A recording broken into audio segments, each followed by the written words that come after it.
I found it so much more dysregulating on my nervous system to be avoiding my grief than to allow myself to sit in it.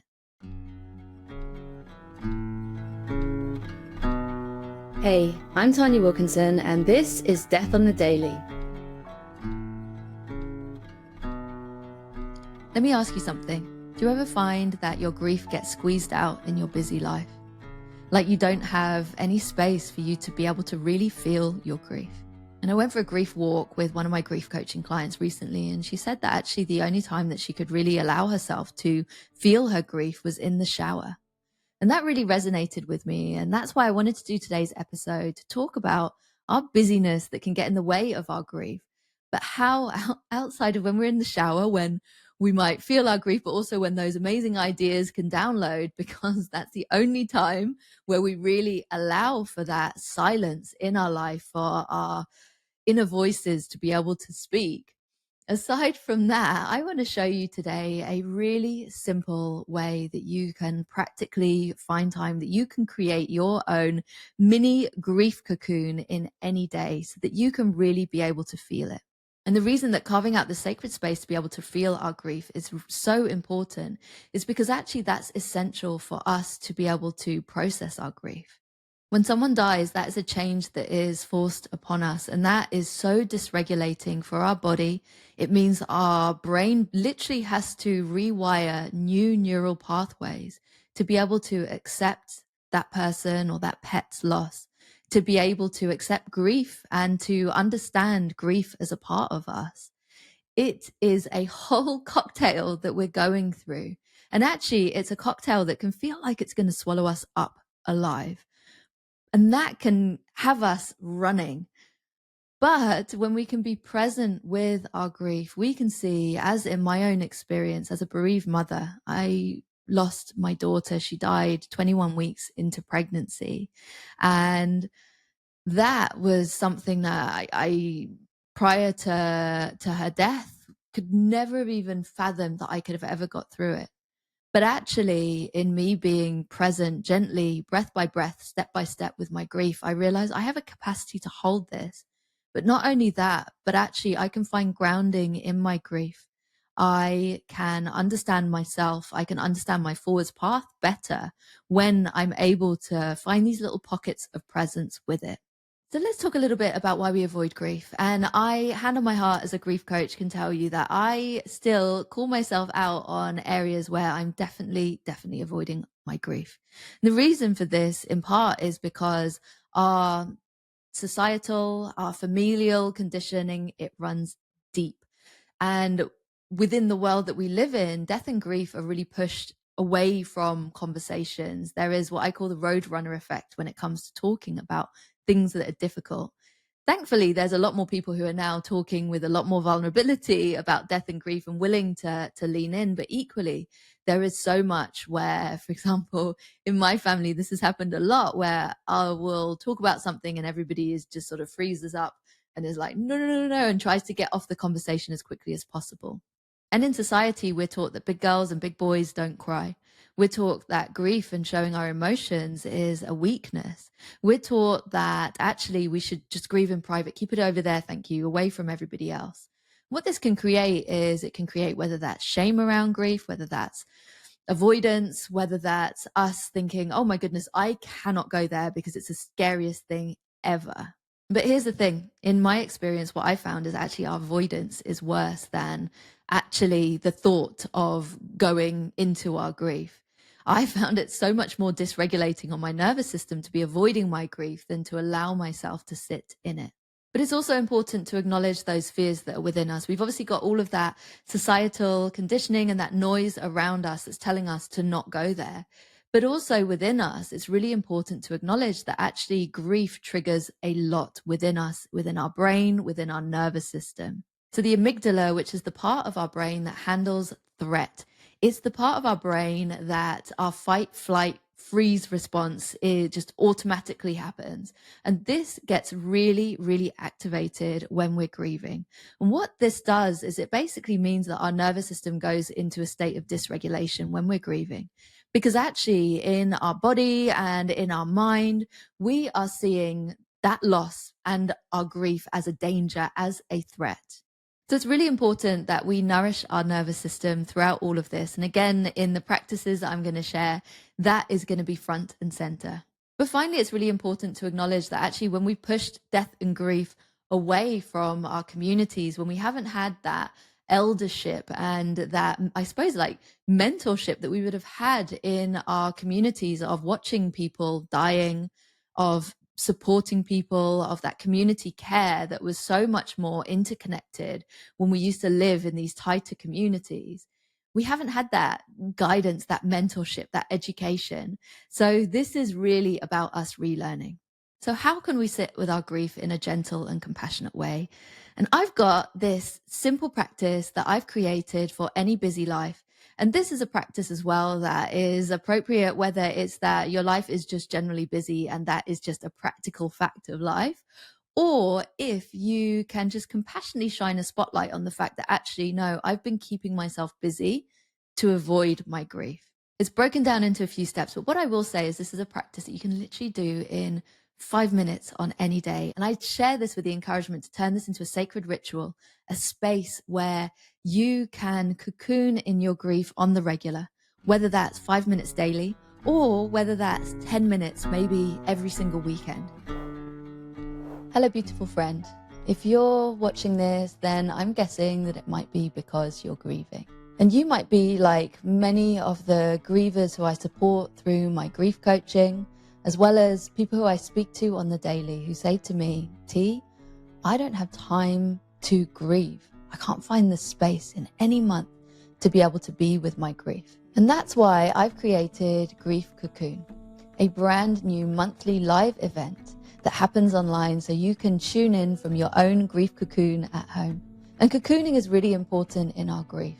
When we are present with our grief, when we allow space for us to tend to our grief through ritual, through nervous system support and care, through reflection like journaling, all of which we're going to be doing in the grief cocoon. It enables us, like that little caterpillar, to go into our cocoon and to support our transformation and our emergence on the other side as that butterfly who's integrated grief as a part of our story.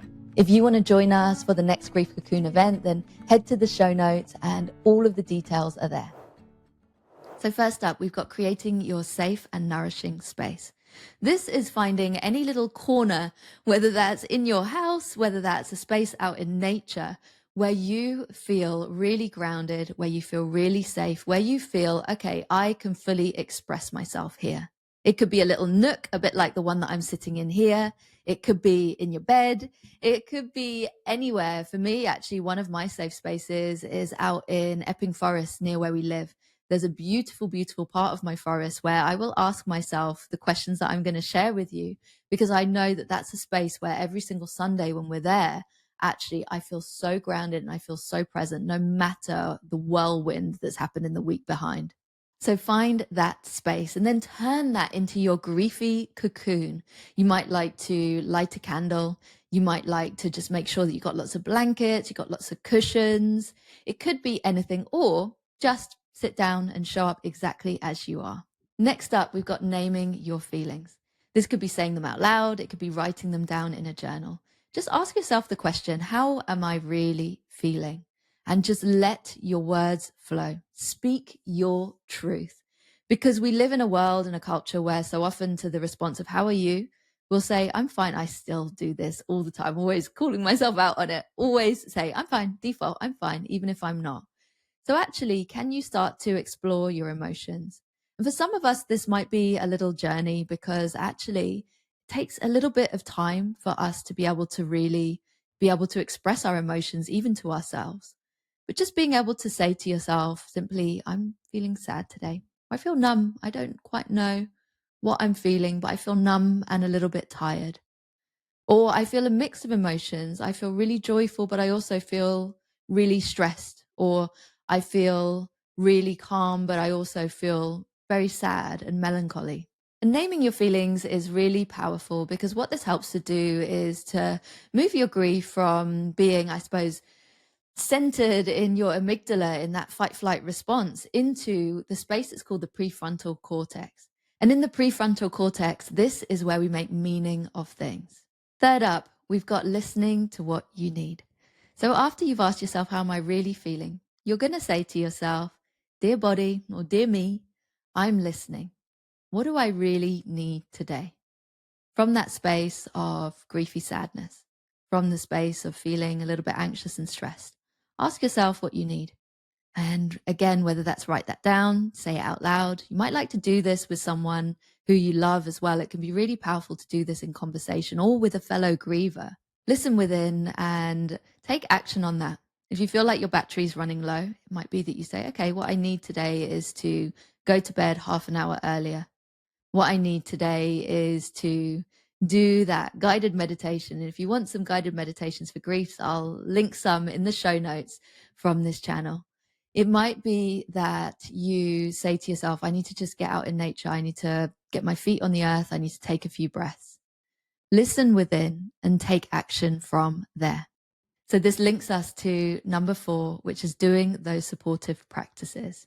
As I shared earlier in the episode, grief is really dysregulating on our nervous system. That amygdala, that threat response that is activated is a lot for us to hold. So know that when we listen within and when we take action from there to do these calming, grounding practices, to get some more rest, to give ourselves nourishment, to go out and get some delicious food if we know that we've not perhaps been eating healthily and getting a balanced diet. Know that all of this is going to really, really support your body, to support your nervous system and your general vitality in life. So you complete this little griefy practice with just doing one thing that could feel supportive. And if you're short on time, if you literally just got a couple of minutes to flow through all of this, that little griefy practice could literally just be hand on your heart and just take a few breaths and allow yourself to sigh out on the outward breath. Even just 3 breaths can be really, really supportive for your nervous system. So that's your little 4-part method, stepping into your grief cocoon, that safe space where you feel nurtured and grounded. Then naming your feelings, getting that out on paper or saying it out loud, and just allowing yourself to be with them. Listening to what you need, asking yourself, dear body, what do I really need? And finally, then taking action from there through supportive practices, as well as action throughout your day to be able to give yourself what you and your grief really needs in this moment. And I want to end this episode with something that's really important for me to make sure that I get this message out loud and clear. And that's that there is no timeline for grief. There's no pressure to move on. You don't need to be fixed. And I do know how at certain points in my grief, it's felt quite overwhelming with just that thought of me sitting in stillness and being with it. So this is just with the gentle invitation to just take it step by step, breath by breath, to know that actually, as you are connecting in with your grief, you are really supporting yourself in processing it. You're supporting your brain in rewiring those neural pathways, in making meaning of this loss, in accepting grief as a part of your story. But I also know from my own personal journey, as well as that which I walk with my many grief coaching clients and all of the conversations that I have with so many wonderful people when it comes to their journeys forwards with their grief, I do know that there is a life of joy and of thriving on the other side. I know that it takes time for us to be able to process and to integrate and to do that neuro rewiring, but also with every single sacred, griefy, cocoony time that we can carve out, it adds up, it multiplies.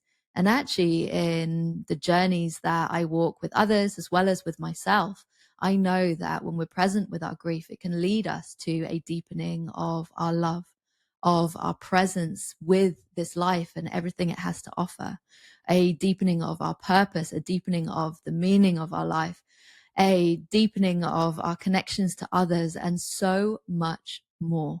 So I hope that this episode was supportive for you, and I hope that you can flow forwards with your little griefy cocoon sacred space, maybe that you might just mark out in your diary, whether that's daily, whether that's weekly, a space that you can come back to anytime to be able to just really be with yourself and just be real of how you're really feeling.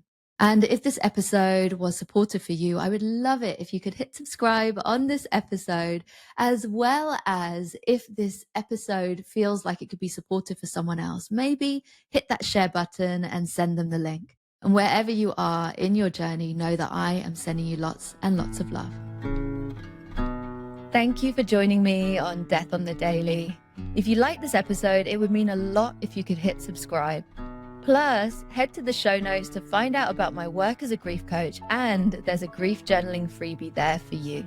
Until we meet here next time, take good care of yourself and others. There's a cold fire, there's a crossfire, and there's something